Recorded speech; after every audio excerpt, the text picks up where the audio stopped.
Hi there, welcome to this video, and if you are new to my channel, please don't forget to click the like button, subscribe, and share this to any of your friends.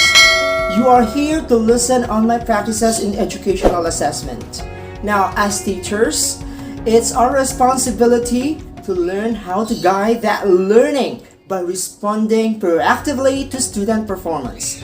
We do this by being present for our students and aware of what's happening with them and using the best assessment. Students' brain is a complex mystery we may never fully understand. The best assessment practices we can use give us a glimpse into that complexity. So in doing so, we reach all students better.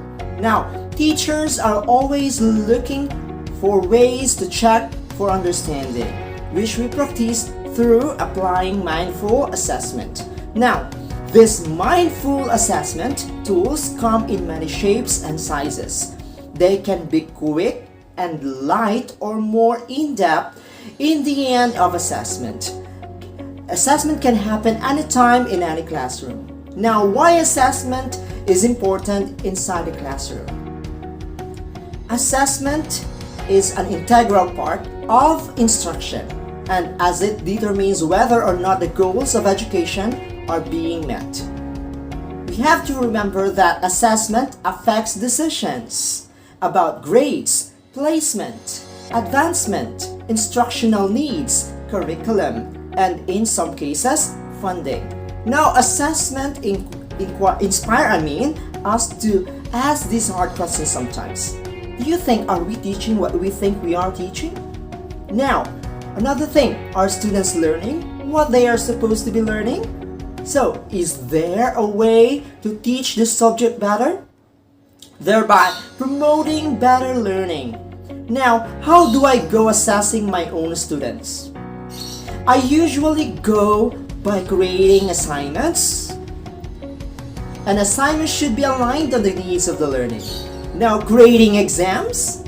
On this part, I need to make a situational form if needed using the classroom assessment techniques. Now, using this concept, I can use also concept mapping or using concepts, tasks, grading using rubrics. This will be an assessment methods. Now, what factors do you consider in making your assessments? We have to remember that it is important to understand first that there is no assessment that tests everything. You need a variety of assessments that will test what you need them to check. Now, this will allow you to find the best candidates or to accurately test your students. Now, the purpose of any assessment is important before you set up your testing system. Now, think about the questions that you will want to ask and to provide the best picture of what a test taker can do. So, what factors influence and how well a testing solution will stand the test of time? There are many components of this. First is the scalability. One of the most important qualities of the good assessment is that it can scale. No, in other words, you want it to be able to handle thousands of assessments at once. Now, this is the whole purpose of online assessment. You need to be able to control testing remotely and in larger numbers than you can do in the physical world.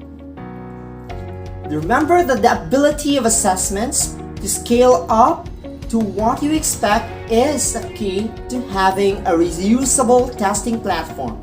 Next, the data security.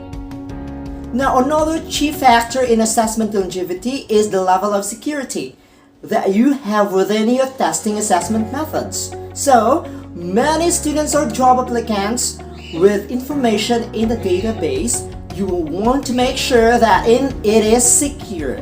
Now, remember that the more you scale up, the more you need to increase the security level. You have to remember that this keeps all testers and their data safe from third parties and lowers the risk of data loss. Next is reliability and validity. So another test of credibility when it comes to finding assessments that work over the long term. Is there a reliability and validity? Both of these testing qualities are considered important by the educational world on both the primary and post-secondary levels. Now, a good assessment should have both these qualities to prove itself over time.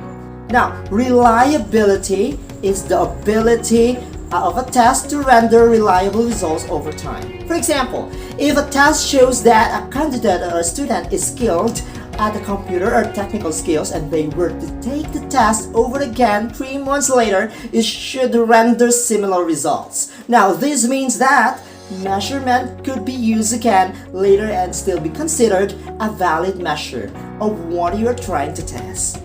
Now, validity is slightly different than reliability and addresses how much a test assesses what it is supposed to.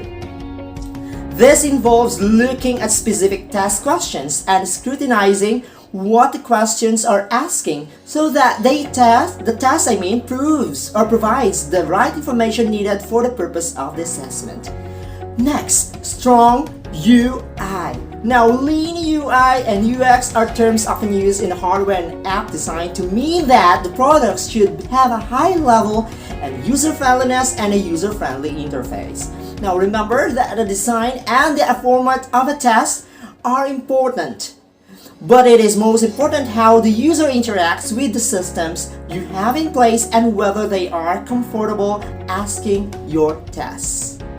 Now, the navigation search and the data accessibility should all be equally easy to use. You have to remember that if your user experience is a positive one, you are going to be more likely to reuse the test over time than if users are frustrated with the process. Now, adequate categorization. Categorization is an important component in any well-organized assessment. It is an academic evaluation. Now, it should be categorized by subjects or topics. If it is an assessment for job applicants, the categories would likely span the various topics or skill areas that they might encounter on the job for which they are applying. Remember that find an assessment system that allows you to have multiple options in categories so that you can design the test fit your institution's needs and goals. Next, the grading and feedback option. In addition to other attributes, the good assessment should offer a sound way to grade the test. Now, feedback should also be accessible and valuable to the test taker. In HR and talent recruiting, for example, one purpose of the test may be to weed out less desirable candidates, but it may also be for the purpose of retraining or correcting current employees. So a good test of longevity needs to address both of these things. Next is versatility. Now, another factor that affects an assessment's longevity is its versatility. Now, this is the ability of the test to be used in some situations and purposes, is more likely to be valuable to your organization than one that you can only use one time. Remember that versatility also means that the test applies to some different contexts, including new applicants, current employees, mid-level managers, and entry-level workers as well. Now, which do you think is more important? Now, formative or summative assessment? Now, we have to understand this one, that formative and summative assessments are among the most common types of educational evaluations. Remember that each with its own distinct purpose. Now, though the word assessment often conjures images of paper and pencil exams, our understanding of these topics has evolved greatly in recent years. Now, along with our reasons for assessing and the types of assessments we give our students, each type of evaluation has a specialized purpose. Next is a formative. Now, remember that assessments provide both students and teachers with the information they need to improve. The learning process while it's happening, the goal of formative assessment is to monitor progress toward a goal or objective, providing information in an expedient manner, which allows both teachers and students to respond to the academic needs of the students. We have to remember that while we usually think of tests and evaluations being scored with a letter or number, formative assessments provide students with feedback rather than a grade. For this example of formative assessments, include a brief written summary of a lecture or lesson. Now, example, a student-teacher conferences, a completed graphic organizer. Now, such a Venn diagram, a quiz, can be scored by the student or teacher. What then is the difference between the formative and summative assessments? Now remember that summative assessments are generally administered at the end of the unit or course, unlike formative assessments, which may occur several times during a course or unit. So summative assessments occur only a few times over the course of the academic year. Now, a common goal of this type of evaluation is to measure the mastery of learning standards. Unlike formative assessments, which emphasize feedback, summative assessments always yield a specific grade. Now, because they are broader in scope and measure learning over a longer time period, summative assessments tend to have higher stakes, while formative assessments can take on a wide variety of formats. Summative assessments tend to feature a narrower range of question types such as multiple choice, short answer, and essay. Now, example of the summative assessments include end of term or semester final exams, end of unit or chapter tests, benchmark assessments which measure mastery of a standard. Now, what do you think are the possible and effective ways of assessing students? Remember that without giving a test like that, so why do you think they are effective? So the answer in there is the teacher assessment. Questioning is an old and tried and tested method where teachers check children's understanding. Now, the questioning must be appropriate and timely. However, a well-timed question can reveal how developed children's understanding is and what needs to be done to help them to reach a particular standard. Now, another method is teacher assessment is through observation. Now, this has been used for centuries and is great for ascertaining how well a child has mastered a particular skill, whether they are disengaged or are on task, and how well they are integrating into the social context of learning. The show and tell. Now, when children get a chance to present something to the rest of their class, they often grab it and both hands. Now, if they are passionate about a topic, they will show how much they have learned from what they present and how they present it. Now, show and tell also encourages children to think about their learning and makes them more aware of how they have learned it. Now, most importantly, show and tell helps children to develop their articulation and explanation skills. Now, speaking and listening. Now, e-portfolios. Remember that e-portfolios or digital portfolios, this is clearly a digital age assessment tool, allowing students to build their own personal profiles, develop a CV, showcase their achievements, and generally develop their presentation skills using a set of digital tools.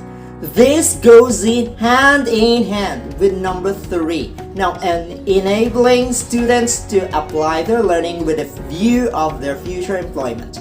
Most e-portfolios have a setting that allows students to share their learning and qualifications with With others, I mean, such as potential employers when required. Now, next is games. This is the most important. There is an increasing number of games that can showcase children's learning. Now, especially in some of those core subjects such as numeracy, science, and literacy, although games are generally fun and can be competitive. The key aspect of playing the game is that children can develop reasoning and problem solving, and skills which are demonstrated in the levels they reach, the points they score. In some other assessment, nowadays they follow. You have to create a cartoon. Use the online cartoon creator or a Toonbook to create a cartoon or Toonbook which demonstrates our knowledge, explains your thinking about a topic, or illustrates your understanding of a concept. Remember that produce a play. Now work with your group to produce and present a play which demonstrates that you have learned. Now, make sure to include your own interpretation and analysis. Show how your new knowledge can be applied to other contexts. Now, make a video. To demonstrate your learning. Now, your video can include acting or singing. Now, you might create an animation or a documentary show that what you have understood and add your own interpretation. Create a slideshow. You have to select a series of images and relate your learning. Take your own photographs to include in your slideshow. Now you have to include your own paintings. Make connections between the images and what you have learned. Add text that explains why you have chosen or created these particular images. Thinking routines. Now create a headline that shows your understanding of the topic. Now we have to choose a color, symbol, and images to represent the essence of what you have learned. Now explain how your thinking has developed using the I used to think, now I think routine. Now every one of these tasks includes natural differentiation for different levels of ability. They are written in general terms and can be adopted and applied as required. You have to remember that use the ideas individually or combine aspects of different ones. Don't forget to click the like button, subscribe, and share this to your colleagues also. Now once again, this is John Vincent Villas Pindaliete, your leading partner in education.